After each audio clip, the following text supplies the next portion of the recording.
Hi everyone, I wanted to do a review of my Swiss Army knife, the Swiss Army knife Skipper.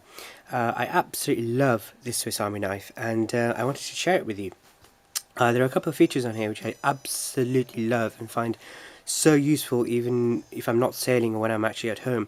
I am actually housebound, so I don't go out much, but I absolutely love this knife. My sisters actually go out sailing, but they have one and they absolutely love it. They actually use it, so I don't really get much time to use it outside. But even at home, it's sort of it's worked its way into a sort of everyday carry kind of situation.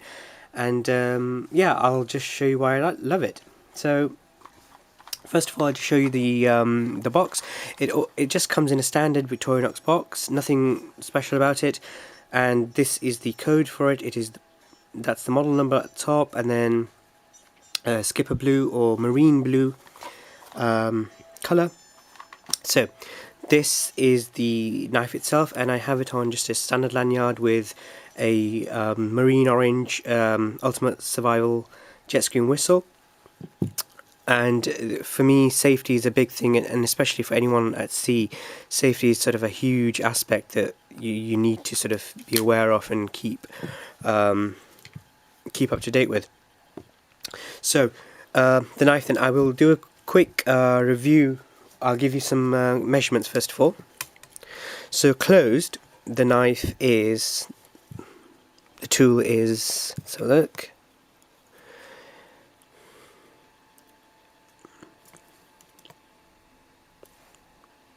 it's 10.6 centimeters, and wide it is about 2.4 centimeters. So, and the other thing is that there's only one locking tool on here, which I'll cover later on.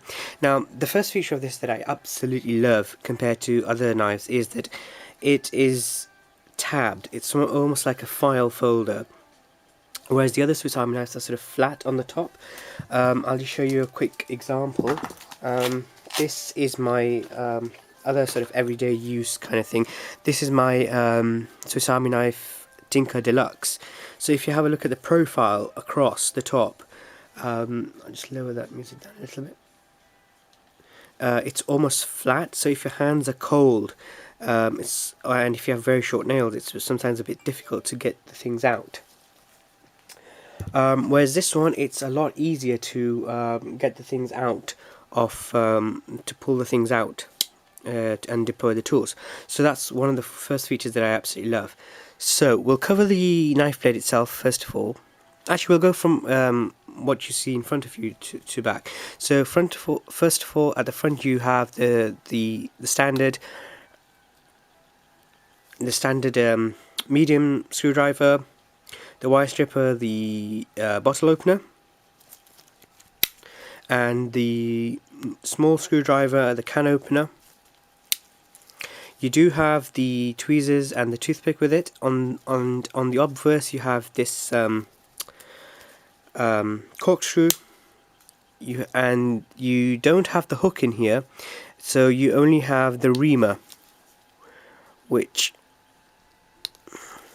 it's difficult with the gloves on and because I have short nails, but generally pretty much everyone can do it, so it's not difficult. So it's the reamer with the eye, so you can punch through leather and do things. Sew leather together as well if you need to. So we've covered that, we've covered the obverse. Now moving on, I'm going to leave this second tool to the end because that's the special tool of this knife.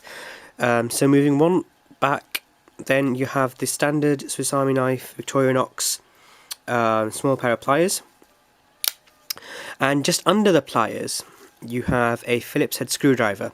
Now here I find that this is one of the problems of this knife, that I personally don't like this what this is called an inline screwdriver, so it's basically inline.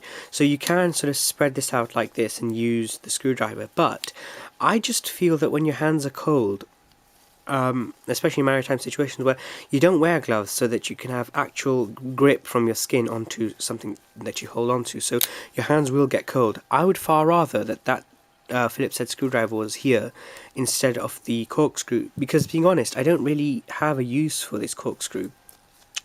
especially in a maritime situation where for this tool is where it's pretty much a utilitarian tool. So basically, like this Tinker Deluxe, this is like a T-shaped. Instead of having the corkscrew here like this, the Phillips head is here, so it makes like a T, so you can actually like get a full knuckle grip onto the screw. So it just makes things easier. I find you can add quite a bit of torsion to it. So I would far rather that they change this and put the screwdriver here. Right, and then to the knife then. So this is the knife, and again, this was the tool that I mentioned before. This is the only tool that locks. I'll give you some measurements of the knife if you wish. So in total, cutting tip, base cutting tip to top cutting tip, the knife is, let's have a good look, it is exactly 8 centimeters. And then it does have two portions. So instead of having the serrated edge here and the flat edge at the front, it's the obvious because you need to cut rope with it. So the flat cutting edge is 2 centimeters, and then the serrated edge, which is used to cut rope, is 6 centimeters. So making the full 8 centimeter cutting size. Now again, this is it's locked, and this is the lock here, and to unlock it you simply put your hand, and this is actually knurled as well, so there is a textured grip on here, which is quite good, because again, when your hands are wet, cold, greasy, you sometimes lack the sort of the skin rough contact, so it's good to have an abrasion to get that bite into, to pull that back. So that's the knife. Now the main thing I absolutely love about this tool, which makes it sort of a maritime tool, is this. I'll give you the measurement of it first, and then I will explain what it is and what it does and so on. So the measurement of this is 7 so look, you measure it from here, it's 8 centimeters. Okay, so this is not a tool on its own, and these holes aren't just randomly there. This is a 3-in-1 tool. This is known as a Merlin spike, and a Merlin spike is used primarily for ropes, but can be used as a leverage bar to open other things. So this part is the Merlin spike here. This shape that you see on the outer side, the curved shape you see on the outer side, is the Merlin spike part, and then there is this chiseled and chamfered tip, and that is the tip of the Merlin spike. Now this Merlin spike, the other type of Merlin spike is literally just a round spike, and for reference, there is a knife called the British Army issue knife, which was issued to British Army soldiers. That has a Merlin spike on the back, so if you have a look at that on the internet, that's just a spike, and that's for knots and sort of piercing into things as well. But for maritime use, this is mainly for knots and sort of opening things. So that's the Merlin spike. Now this eye here, this is an eye. This is the sailmaker's repair needle. So in an emergency, you would put the thicker, coarser rope through here, thread through here, and make quick repairs, especially during a regatta, where you don't have time to make finer repairs. So during the down period, you would then get out the sail-making needles. I have one here to show you, if you bear with me. So this is the smaller needles that you would use for sail making. This one here, the number 5 here, and you can also use this one here as well. So these would be make finer repairs once you have a downtime on the regatta, but for the main you would use the coarser thread and use that. So this now this third tool, this is a shackle opener. In maritime, the screws are like a rectangle on what is also known in non-maritime circles as a U-bolt. So it could be used to hold a rack on your car. Sometimes they come with they come with rectangular, so the actual screw bit is like this. It's a bit thick, but so they are pretty much all standard sizes, so they all fit into here. So all the ones that we would need, so they very much fit into here, and you can just sort of turn them like this. I should have brought some with me, but I'm pretty much sure that you will get the idea. So this is the Merlin spike and the 3-in-1, the sail needle, the Merlin spike, the sail needle, and the shackle screw opener. So that was just sort of the introduction. I absolutely love this, and this is what you can actually use this for knots, like I mentioned before. So I have a knot on here, so when your hands are cold and you just can't undo the knot, or even if you do a knot if you wear shoes, lace-up shoes, and the lace gets stuck, so you can just use something like this, which is a spike, which is a Merlin spike. So I'm just using the Merlin spike here to just sort of angle through and punch through the knot. And the good thing about this is it doesn't cause abrasion to the actual knot, and there we go, it's just sort of literally open the knot. And that is the sort of the primary task of this, and it's very much a utilitarian maritime tool for sailing. And you can just go through that and it just opens the knots, and there we go, it's opened the 2 tight knots that I did before. So that is the Merlin spike, and I absolutely love this tool. It makes my life a lot easier. Now, so that was all the positives. Now there is one negative about this that I do want to mention, and I think that point has been overlooked by Victorinox, and I'm not really sure why. This should have a saw in it.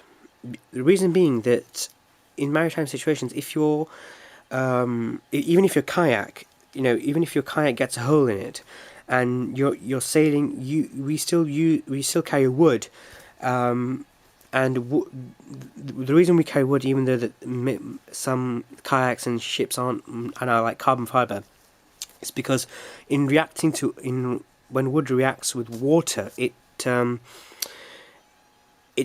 expands immediately.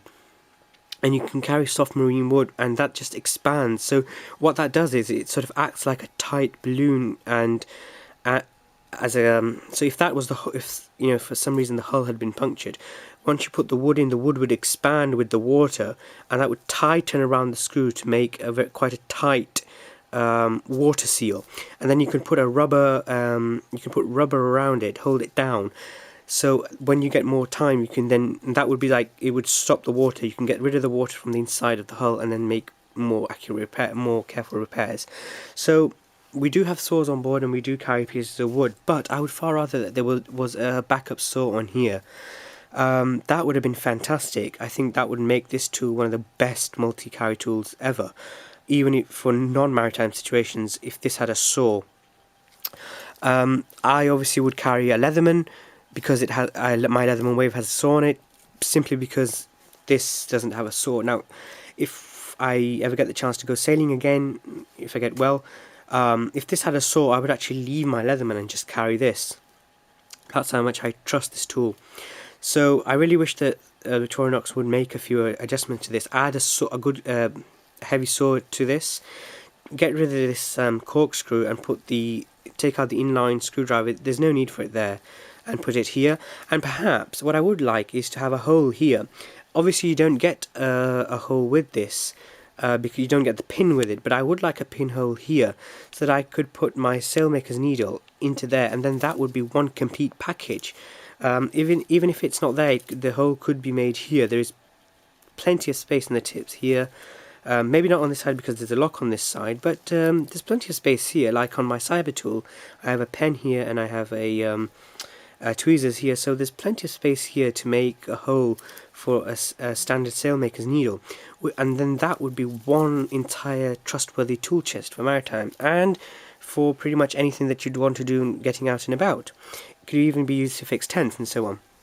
And if you string up your hammock, then you can still use this to, if you do a hard knot on a hammock by accident, you can still use this to pry it open, and you won't damage your hammock lines or your paracord lines, because you only have a certain amount of supplies that you're carrying when you're out and about. So that was the review of the Victorinox Swiss Army Knife Skipper, which I absolutely love and is pretty much my everyday carry with my Leatherman Wave, and I wanted to share that with you. And thank you very much for watching, and I hope you enjoyed the video. Thank you. I'll see you later. Bye.